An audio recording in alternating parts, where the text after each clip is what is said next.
Hello viewers, welcome to the YouTube channel of success club. आज के इस video में लोग बात करने वाले हैं CUET UG के रिगार्डिंग जो लेटेस्ट अपडेट आई है उसके बारे में।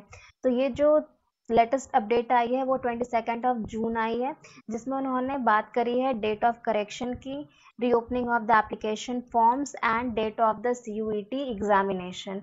यानी कि उन्होंने बताया है कि आप कब कब अपने एप्लीकेशन फॉर्म में करेक्शन कर सकते हैं। जो बच्चा पिछले बार फॉर्म नहीं भर पाया वो इस बार भी फॉर्म भर सकता है, कब से कब तक उसके बारे में उन्होंने बताया है, और कब कब CUET UG की एग्जामिनेशन होंगी उस बारे में उन्होंने बताया है। तो आइए देखते हैं।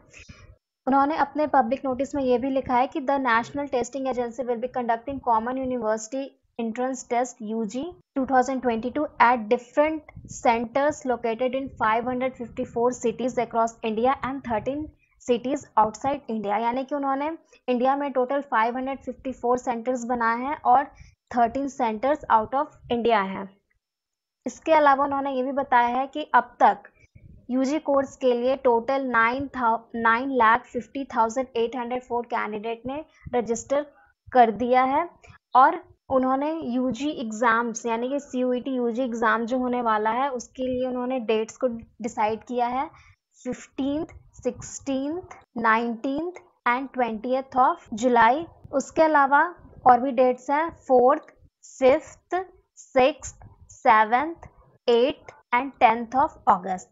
और ये जो एग्जामिनेशन होगा वो कम्प्लीटली CBT मोड होगा, यानी कंप्यूटर बेस्ड टेस्ट होने वाला है। इसके अलावा उन्होंने आगे बात करी है कि कब से आप अपना एप्लीकेशन फॉर्म भर सकते हैं, नया एप्लीकेशन फॉर्म, और साथ ही आप अपने पुराने एप्लीकेशन फॉर्म में करेक्शन कर सकते हैं। तो ये दोनों बिल्कुल कॉमन डेट्स पे होंगे, यानी कि start date registration and correction वो आपका शुरू हो रहा है 23 जून सुबह 9 बजे से, जो कि लास्ट होगा आपका 24 जून 2022 अप टू 11:50 PM। यानी कि 2 दिन का वक्त दिया गया है सर, जिसमें आपको अपने एप्लीकेशन फॉर्म में करेक्शन भी करना है और साथ में न्यू एप्लीकेशन फॉर्म जो कोई बच्चा भरना चाहता है वो भी भर सकता है। आइए अब देखते हैं कि उन्होंने करेक्शन जो फॉर्म्स में करने हैं उसके लिए क्या क्या उन्होंने एक्सेस दिया है, यानी कि कितनी फ्लेक्सिबिलिटी है कि आप अपने फॉर्म को करेक्ट कर सकते हैं। तो सबसे पहला पॉइंट है the candidate shall not be allowed to change. यानी कि ये जो 3 पॉइंट्स है यहाँ पर, वो तीनों पॉइंट्स में कैंडिडेट कोई भी चेंजेस नहीं कर सकते। यानी कि mobile number, email ID, permanent address and corresponding address, ये 3 जो पॉइंट्स हैं इनमें कैंडिडेट कोई भी चेंज नहीं कर सकता।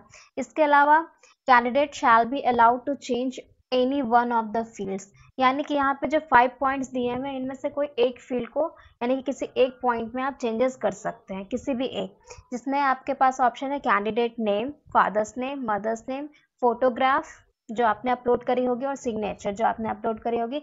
इन पांचों में से कोई एक चीज को आप करेक्ट कर सकते हैं।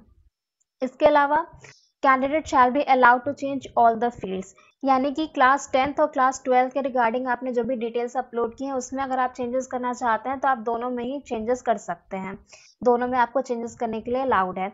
इसके अलावा candidate shall be allowed to change all the preferences and medium.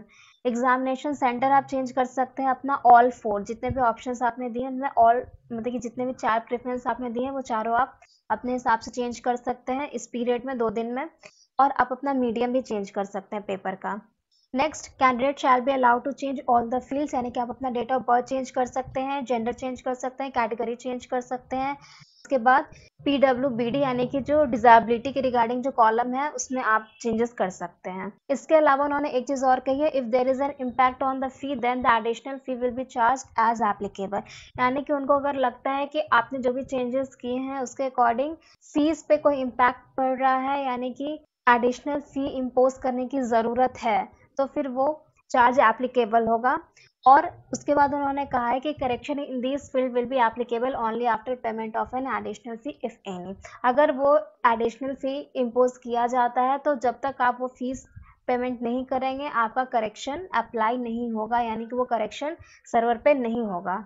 और ये जो करेक्शन है वो 1 टाइम होगा। अगर आप करेक्शन एक बार कर करके आप सबमिट कर देते हैं तो आप दोबारा उसको करेक्ट नहीं कर सकते। यानी कि अगर आप 2 दिन का टाइम है आपके पास, अगर विद इन 2 डेज आप फिर से उसको करेक्ट करने की कोशिश करेंगे तो वो करेक्शन आप नहीं कर सकते हैं। इसलिए आपको जो भी करेक्शन करना होगा वो एक बार में ही करना होगा with in 2 days. 23rd and 24th of June. इसके अलावा CUET के रिगार्डिंग आपको कोई भी कंफ्यूजन या डाउट है तो आप कमेंट करके हमसे वो डाउट पूछ सकते हैं।